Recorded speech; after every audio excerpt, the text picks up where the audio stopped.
Hey, what is up, everyone? Welcome to the Crack House Chronicles. I am Donnie, your host, and with me is a man that says people who put a bathroom rug around their toilet is the main reason he has trust issues. It's Dale. What's going on, man? How you, bud? Yeah, them rugs are crazy, ain't you? Oh, yeah. You think old Johnny old Crapper cut out a rug, put them special little U-shaped gimmicks? Yeah. Yeah. I don't understand them rugs either. Dribble catcher.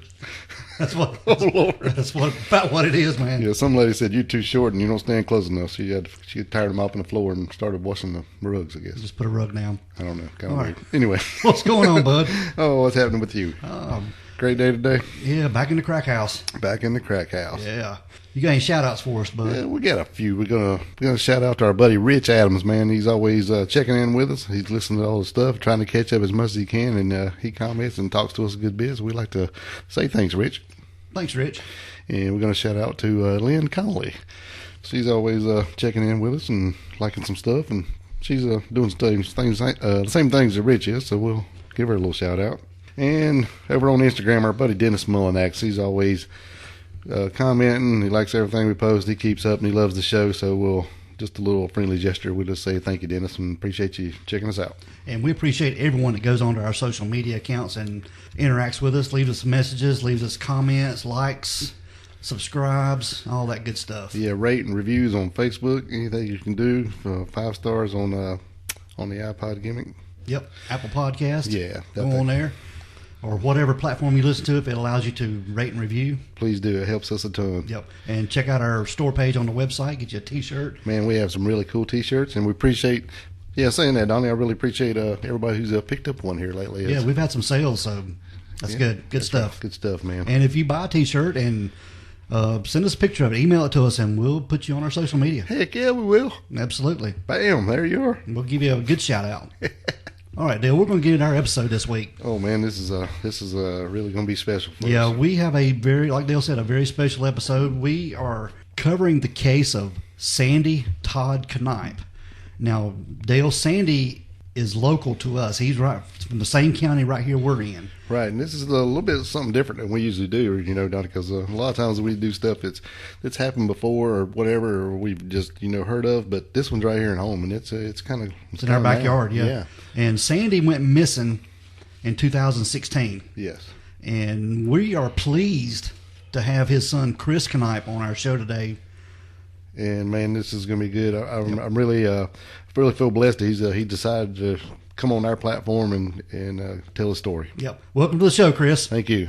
Yeah, thank y'all, and thank you for doing this for not only myself but my family as well. Well, I reached out to you a while back because I've been fascinated by your dad's case for a while, and I guess what got me about it was there was not much information on the web about him.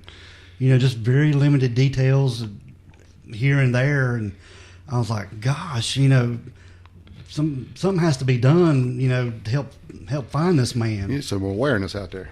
Yeah. I know the Shelby Star and stuff like that has run a few articles, and I think one news outlet maybe interviewed my grandfather, and then a lot of it has been social media stuff done by the sheriff's office. Well, I guess a little bit, it's as good, but I think today maybe we'll bring a lot more awareness to the story, and hopefully we'll get some results out of this. At least we'll get some more attention in it and keep it in everybody's mind.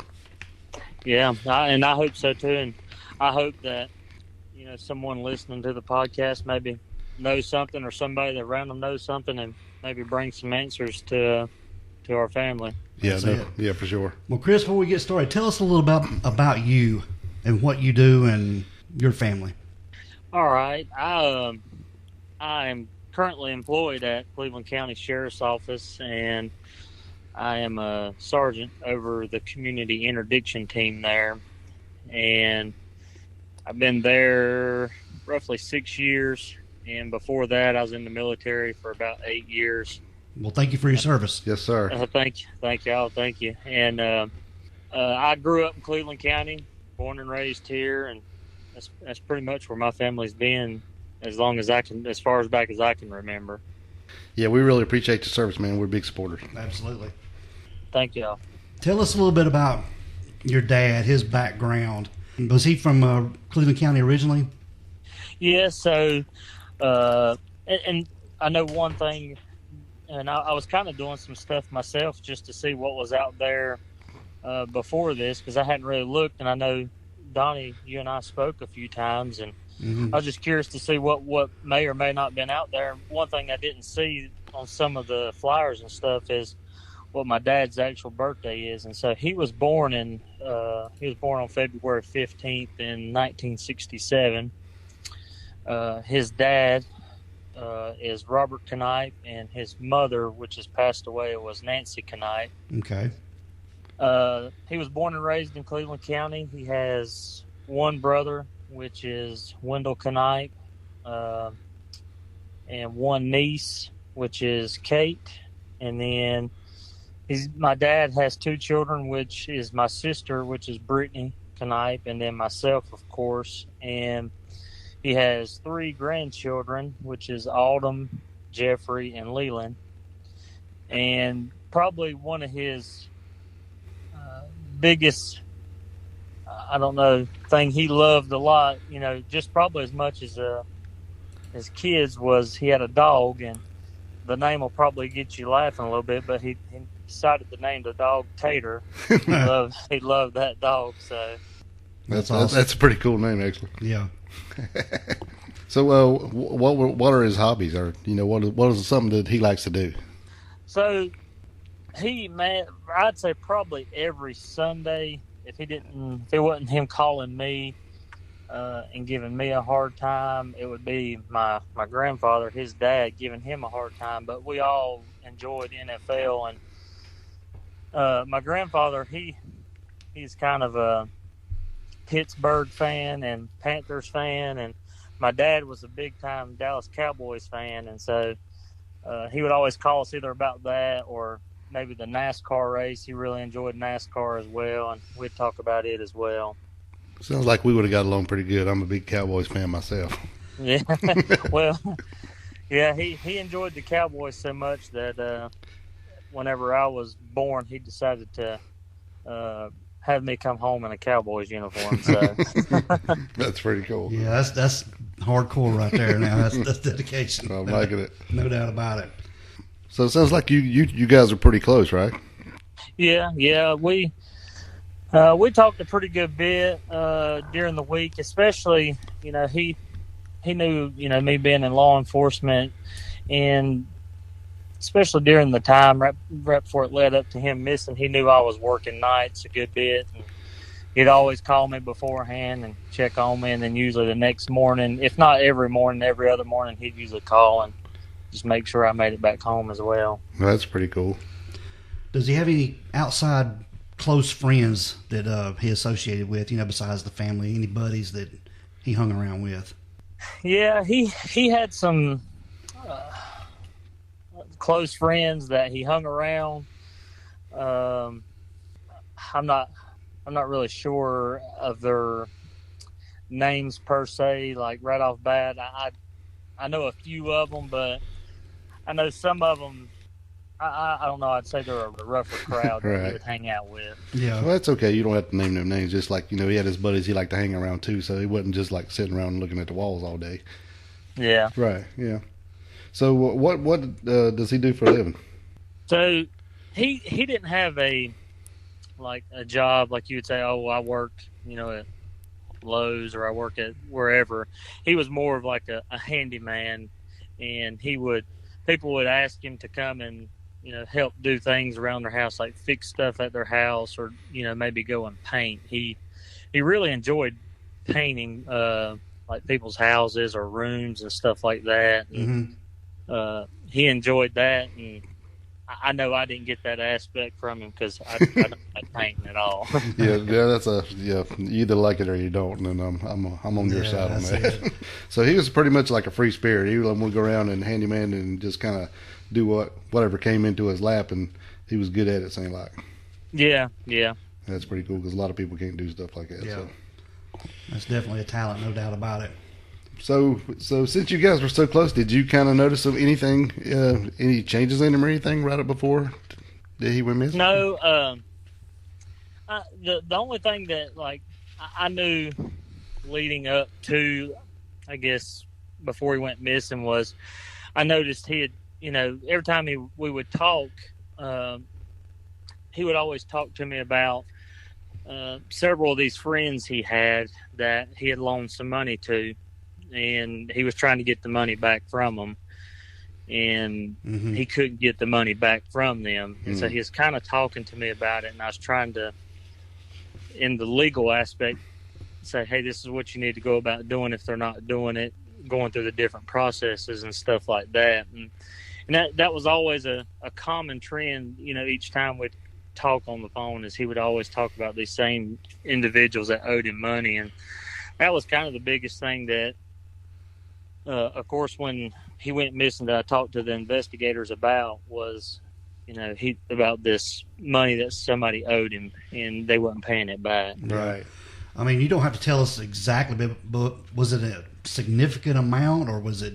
Well, there was two different individuals that he had loaned some money to, and it was a pretty decent amount. And so essentially, what happened is when his mom, my grandmother, passed away, him and my uncle, his brother, inherited some money, and these friends kind of knew he inherited this money, and so they would want him to loan X amount of dollars to them. And it got to a point where my dad was getting low on money, and he was trying to get his money back, and they wouldn't repay him. It seems like he had a whole lot more friends when all of a sudden they found out he had some money. Yeah. That's usually the trend, it sounds like. Right, yeah. Tell us about the last time you spoke to your dad. Was it any different from the other times, when he would talk about these men, or was it sort of the same tone of conversation? And before you answer that, how did you talk to him? How close was it before the time he went missing? Was it like the day before, the week before? Or? So I spoke to him. So let's see, I worked. I think then I was working maybe like Wednesday, Thursday nights that week. And I spoke to him probably Thursday night while I was at work, and it was still kind of the same thing, and he was talking to me about that. And so this is really weighing on him, wasn't it? Yeah. I mean, and essentially, when we get a little bit further, I can kind of, if it'll lead into it well now, kind of what happened, leading up to the day of him missing.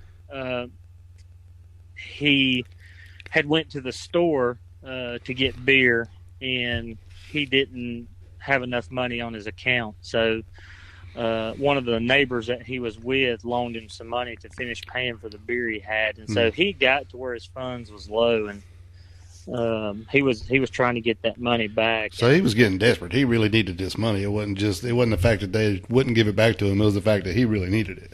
Yeah. Just to live on, And that's just how my dad was, and I know it's kind of an old saying, he would give the shirt off his back if he would, and the thing about him is it didn't matter how much it would hurt him, he would help whoever he could, with whatever he had. He would try to help anybody out, and it was really just, to me, people just would take advantage of that. Right. So you said you talked to him on Thursday night. What was the day that he went missing? I know it was January 16th, but what day was that? Yeah, so the day he went missing was a Saturday. And of course, me working nights, I slept most of the day, probably Friday, and I didn't talk to him then. And I remember, so on Saturday, I went to South Carolina or something with some friends, and I was coming back, and my grandfather called me, and he said, have you talked to your dad today? And I said, no, I hadn't. He said, well, he called me early that Saturday morning. He said he had locked himself out of the house, and he needed a key in. And I said, okay. I said, did he get in? He said, yeah, he did. He said, but I've tried to call him a couple of times throughout the day to get up with him, and he's not answering. He said, when you come back into town, will you go check on him? And that's essentially where it went from there. Wow. So it was reported that he was last seen walking near his home. Yeah. So once I went by there, once my grandpa called me and told me, I came back into town probably Saturday evening, probably I'd say around 8:30, 9 o'clock that evening. Mm-hmm. And I went by there because it was on my way home, and I went by there to check on him, and I knocked on his door, and I didn't get any answer to the door. And I walked across the street to the neighbor's house, and I asked him, I said, "Hey, have you seen him?" And he said, "I hadn't seen him today." And so I just went back, and I was like, well, I'm going to walk around, see if I can see in there or anything, see if he's there. And for whatever reason, I just grabbed the door handle and twisted it to see if it was unlocked, and lo and behold, it was unlocked. And I walked in, and his dog was in there, and he wasn't there.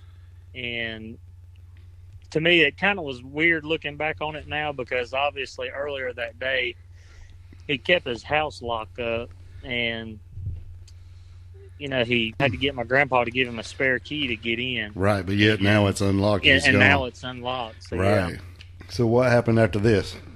Did you just start looking around for him, or did you? So after that, I called my grandfather, and I told him, I was like, "Hey, he's not here." So I started calling around, and I drove to one of the neighbors' house, and he said that he was down at his house earlier in the day, and that they were sitting there, they had a beer together, and then my dad walked back home around 5:30 from the neighbor's house, and he went back home, and that was the last he saw of him.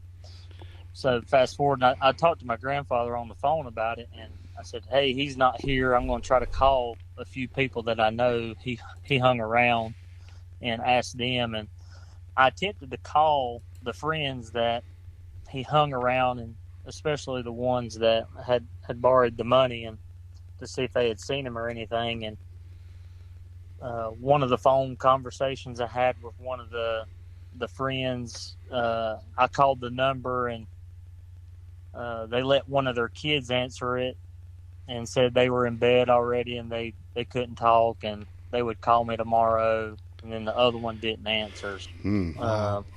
That's not suspicious at all. After that, I went home. I tried to call him a couple more times, never got any answer. The next day, I got back up, went over there, and still, with my key, I went in the house, and, the dog had obviously, had not been taken care of, not let out because it had used the bathroom in the house and stuff like that. So that's when I was like, something ain't right. And that's about the time when I was going back to work that next evening. And I had talked to, right before I went into work, one of the friends called me back, and they told me this story of how they found out that my dad's truck was at this other friend's house, and that some of his belongings was over at this friend's house. And so when I went into work that evening, I told my lieutenant and my sergeant that I had at the time about what was going on. And so we went to this guy's house, and we talked to him about it, and he pretty much told us, "Yeah, your dad, let me borrow his truck, and yeah, his stuff's right here." So in the house, so when he let us in the house, his stuff was kind of bagged up already, waiting on us to get there in a way. And my dad was kind of like old school. He wasn't very good with technology as far as cell phones go. Mm-hmm. So he didn't really know how to plug somebody's telephone number into the phone and save a contact in the phone. Right. So what he did is he carried this little bitty book with him, and he wrote everybody's numbers down in there, and he wrote all kinds of other stuff in this book that he kept up with. And so that book and some of his clothes was at this guy's house, and we pretty much collected that, and they took it back to the sheriff's office, and that's essentially when a report was filed. Right. I don't mean to interrupt, but man, That's kind of strange, especially if he carried that book everywhere he went. You think? I mean, he wouldn't let this guy just borrow his book, right? I mean, No, I mean he kept that book everywhere with him. Right, because if he couldn't needed to call anybody, he'd have to have his so-called phone book with him, I guess. Yeah. Yeah. Wow. And he kept other things wrote in there, like, for example, he would write his voicemail password back then because he had one of the little like flip phones per se, and right. Yeah. He would keep his voicemail password in there so he could check his voicemail and stuff like that. That's something that he would keep on him. It seems like at all times. Yeah. Yeah. Wow. And did he like let people borrow his vehicle usually, or is that something that's kind of odd to you? Well, when he told me that it was odd to me. I never knew him to do that because he had the truck that the guy borrowed. My dad had just bought that truck, and he didn't pay a whole lot for it, but it was his truck, and I knew he didn't usually let nobody borrow it, so that was kind of odd to me that he did. Well, that guy said that. Is this the same guy that let his kid answer the phone the day before? No, now this is a different Okay. one. The one that let his kid answer was A different somebody else Okay. that he would hang out with, but the one that let the kid answer the phone, that's who essentially called me and said, "Hey, your dad's stuff is at this guy's house." Oh, okay. Okay. Ooh. So, I guess this is an ongoing investigation, right? Yeah, they're still working it as a missing persons case. Mm-hmm.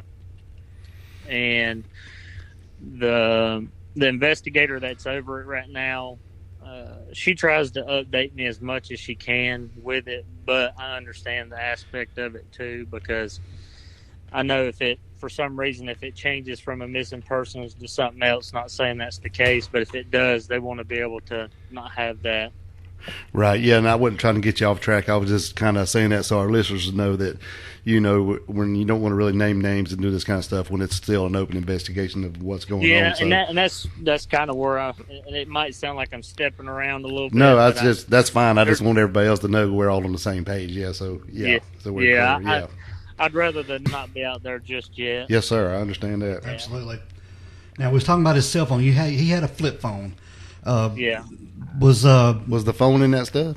So, from my knowledge, from what items I know he would have on him, that would be, I guess, per se missing right now would be his phone, and he had this little bitty, small pocket gun that it was tiny and almost like a Derringer gun, and that's the two items that I know for sure that we haven't located. Kind of like a small 22 or something.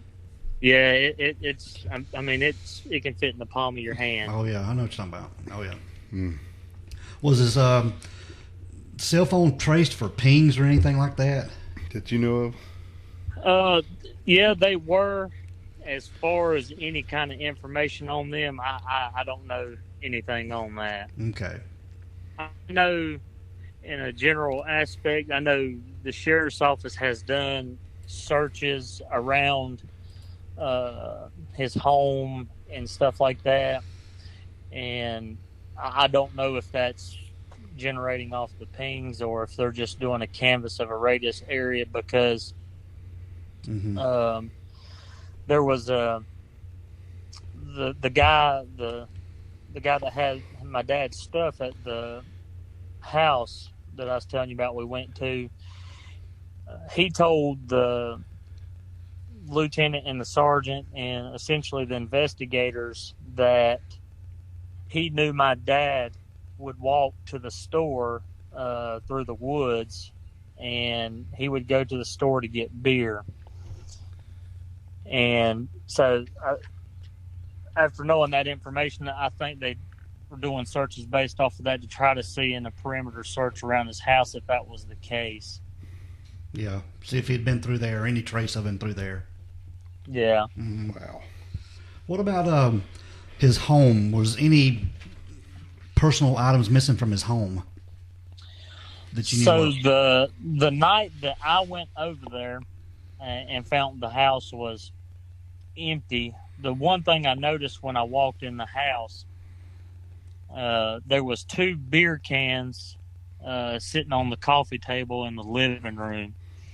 And it wasn't like they were sitting beside one another. One was like on one end and the other one was on another end. And one of them was opened and one was closed.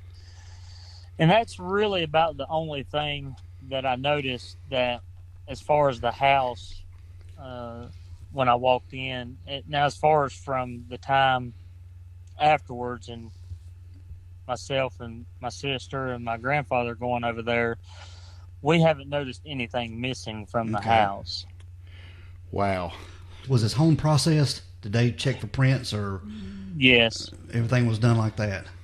Yes. Okay. Yeah, they come in and photographed it the way it was when I found it, and done several different things and processed all that. Okay. What about his truck? I guess it was processed too, and yeah. So the night we found his truck at that guy's house, it was taken from that property to the law enforcement center, and it was processed. Mm-hmm. And since then, it's been released back to me. So I have his truck now. Did you happen to know how many miles he had on it before they borrowed it or anything like that? Did you? Especially if he just bought it, maybe it was pretty close, you know. Yeah, it been. Yeah, I don't. I know he had just bought the truck recently, and I don't know exactly how many miles was on it versus when they got it. Right. Yeah, it'd be interesting to know if how far it was driven. Yeah. Yeah, I'm telling you, you come in, there's 2 cans on the coffee table, and all of a sudden he's gone. The door's left unlocked, disappeared. Somebody's got his truck and his stuff, and everything. Oh man, this is pretty wild. Yeah, and for me, when it was, I guess, all unfolding, you know, in my mind, I was sitting there thinking, you know, because I've dealt with, you know, working at the sheriff's office, I've dealt with people missing before, and, you know, kind of going through the motions, and all of a sudden I caught myself as like, I can't believe this is happening. There's no way this is going to be happening to me, you know, and it's definitely a tough thing for a family not to know. Yeah. Yeah, Donnie and I were talking about that before we started talking. It was like, wow, I can't imagine this is what you do for a living, so you never really think that it's going to be coming home, but I can't imagine how you feel. Yeah, it's took a toll on my grandfather a lot, and everybody, and I know we all keep hoping and praying just one day he'll walk up and you know, all this can be behind us, but the hardest part is just, you know, not knowing anything. Right. Yeah. So was any of that money ever recovered? Did anybody ever offer any of that money back? No, they didn't. That's what I figured. What about the gentleman that owed him the money? Have they been questioned? I'm not sure on that. If they have, they hadn't. I haven't been given that information. Mm-hmm. So, and I'm gonna ask you this question. It's kind of off subject, but not. But so, what happened to Tater? I'm sorry. What happened to Tater? Who has him? So essentially, what happened with him is he wound up having some kind of, I don't want to say it was cancer, but it was something like that, and he essentially had to be put down. Oh, that's sad. We got a lot of dog lovers, and I know that would be a question that come up. Is what happened to the puppy? Everybody wants to know what happened to the dog. Yeah. Yeah. Sorry to hear that. Yeah. Well, Chris, in your mind and your family's mind, I know y'all sit and talk about this. So, are you asking personally or professionally? I'm asking him personally. Okay. Not on a professional, just as we'll get that later. Yeah, as a son and as a grandson, what do you and your family think as far as theories go? So, me personally, and I try not to think about it also as on a professional level, but just me personally. Yeah. Just knowing how my dad was, and I know personally my dad liked to drink, and I know that going there to check on him that evening, I know he had a good amount of beer there at his home. And so a lot of the statements that's been made by other people, as far as friends go, that he may have walked through the woods and stuff like that to get to more beer. I find that hard to believe, and I don't think he would just walk off and leave and not talk to everybody in his family, because they're with his grandchildren and kids, and even the dog. He loved everybody so much. I just find it hard to believe that he would walk off, or even if I've heard theories of, what if he had a medical condition? Well, I don't know him to have a medical condition where he would walk off and something, per se, a heart attack or whatever may have happened. Me personally, I think something happened that evening, and it's just not been uncovered yet, for whatever reason. But I don't think it's him walking away. I think it's, maybe just thinking outside the box. Maybe somebody come over and something happened, or whatever it may be. But I personally, I don't think, he walked to a store to get more beer when he had it already. Right. That just don't sound right. No. Especially not letting you or his dad or anybody know that he went somewhere. Right. And as close to the family as it seemed like you guys have, I don't buy the just walk off theory either. Mm-mm. Yeah. It just don't sound like him at all. Yeah. And, if he needed to go somewhere, because, at the time he had bought that truck and he was working towards, getting his driver's license and stuff like that. And if he typically needed to go somewhere, he would call, either my grandpa or me, and he would go ask one of the neighbors that lived right there to him, and they would usually take him where he wanted to go. Now, if he had to walk, he would take the main road. It wasn't like he would take a trail through the woods to go to the store. Right. Mm-hmm. So professionally, are you on the same page here? Or what are you thinking?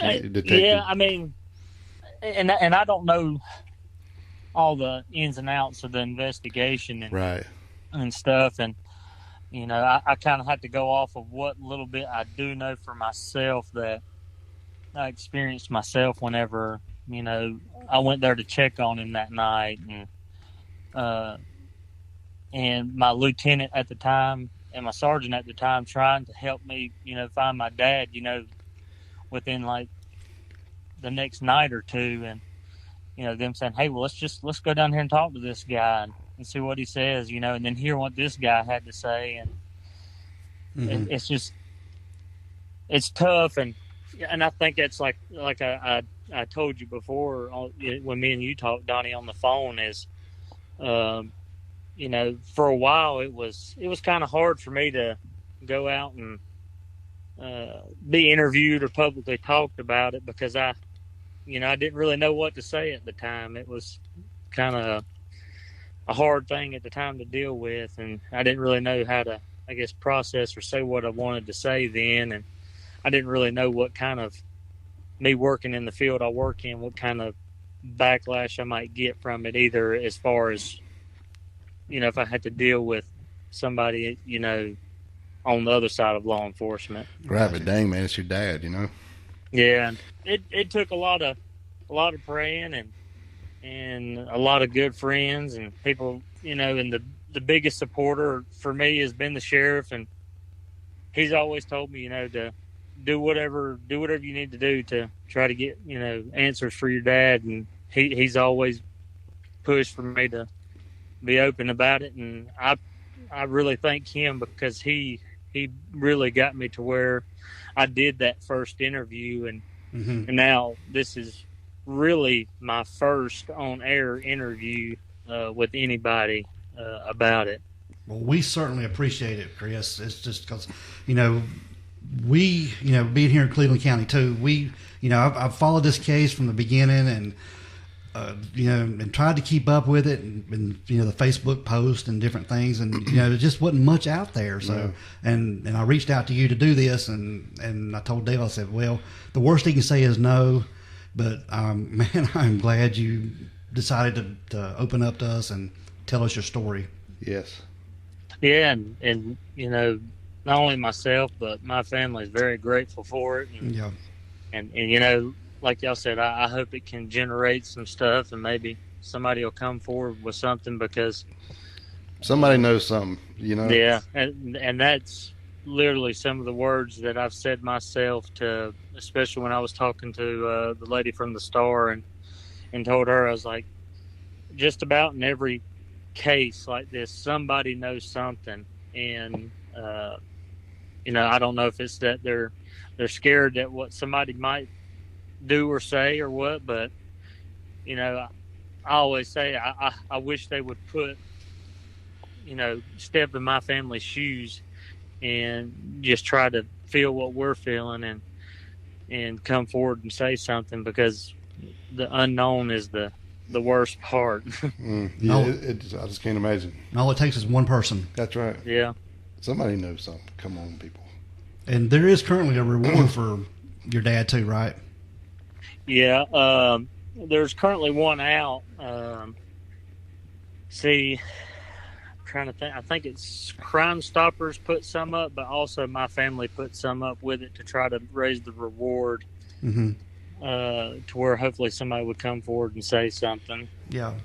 Speaking of, so if anybody does know anything, who do we need to call? Do you call the Sheriff's Department? Call you? Or do you have a hotline? Yeah, so the best way, so I can give you, because I spoke with her about this beforehand, just to make sure she would be fine with it, and she was all for it. And so the investigator over it right now, her name is Investigator Chrissy Hilton, and she's with Cleveland County Sheriff's Office, and the number she wanted me to give is 704-284-3938.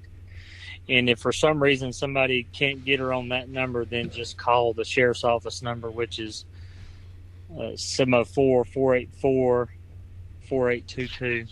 We hope that somebody knows something and will call and leave a tip or give some information, Chris. Yeah, nothing. Just a tidbit of information to help. Anything we can, another piece of the puzzle, Yeah. Yeah, and I hope somebody hears it and they come forward with something and helps us out, because I know it'll bring a lot of, I guess, closure to my grandfather and my sister and my uncle, myself, and all his niece and grandchildren as well. So yeah. I hope it brings something forward. Yeah. Well, man, we can't really thank you enough for opening up and telling us this story, because there's a lot of details here that we couldn't find anywhere else, and hopefully this will put a little more light on it, and somebody's going to remember something. Yeah. And I'm glad y'all did it as well, because I looked after I spoke with Donnie. Like I said, I tried to look up stuff as well, and just something small as maybe his birth date. I didn't see it, and no, your dad is listed on the Charlie Project website, and his birthday information is up to date. It's current on there. Oh, okay. Yeah. Okay. I know I've seen a few flyers that different missing groups throughout, like Facebook and different searches online, that I saw just had essentially the date he went missing and his age, because I think they had it listed at the time he was like 48. Yeah. So he would be 54 now, right? He's 54 now. Yes. Yeah. He just had a birthday back in February, according to. Yeah. Okay. Yeah. Okay. All right. Is there anything else, Chris, you want to add to this? No, I appreciate it, and thank y'all for what all y'all have done. And if there's anything I can do to help, I appreciate it. All right, Chris, we appreciate it. We're going to get out of here, bud. All right, y'all have a good night. All right, Dale. We want to thank Chris again for being on the show today and telling us about his dad, Sandy, that's missing. Man, it was really great, wasn't it? Yeah. And before we get out of here, Donnie, I want to give those numbers again, and we will post them on our socials. So, but if you know anything, or if you heard anything, or anything at all, just a small piece of the puzzle to put together, you can call Chrissy Hilton at 704-284-3938, and she is a lead investigator on this case. And if you can't get her there, you can always welcome to call the Sheriff's Department in Cleveland County. It's 704-484-4822. All right. Dale, we're going to get out of here. All right, man, let's roll. We want everyone to be safe, be careful, and always be aware of your surroundings. Because the next episode could be about you. This is the Crack House Chronicles.